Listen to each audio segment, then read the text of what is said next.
Rruga Pogaj-Gorozhub, e ndërtuar në kuadër të bashkëpunimit ndërkufitar mes Shqipërisë dhe Kosovës, u inaugurua këtë të shtunë në fshatin Gorozhub të Hasit. Ky aks lidh dy fshatra historikisht të ndara nga një klon i hekurt, duke krijuar një urnë simbolike mes komuniteteve shqiptare në të dy anët e kufirit. Në ceremoni mori pjesë kryeministri në detyrë i Kosovës Albin Kurti për krah autoriteteve vendore, banorëve të zonës si dhe ambasadori i Shqipërisë në Prishtinë, Petrit Malaj.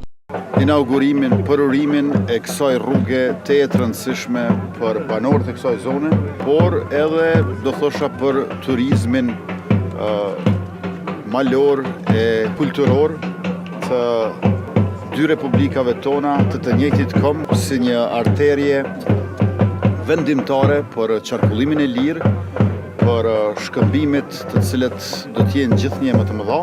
Kjo është një pjesë e vogël e borxhit madh që kemi ndaj këtij komuniteti që i ka dhënë shumë edhe zhvillimit ekonomik edhe historisë sonë kombëtare. Pas përfundimit të rrugës Kërstec-Pakisht-Zapot, e cila ishte me vlerë prej 2.6 milion euro, kjo rrugë që inauguruam sot, Gorozhub-Pogaj, është në vlerë prej afër 1 milion euro dhe me gjatësi prej 3.7 kilometra.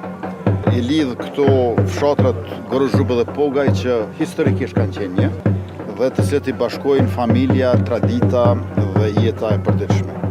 Pra, lidhja jonë me Shqipërinë, përveç se historike e shpirtërore, duhet të jetë edhe fizike, e pikërisht kjo rrugë që inaugurojmë sot është një dëshmi për hapat konkret në drejtimin e duhur.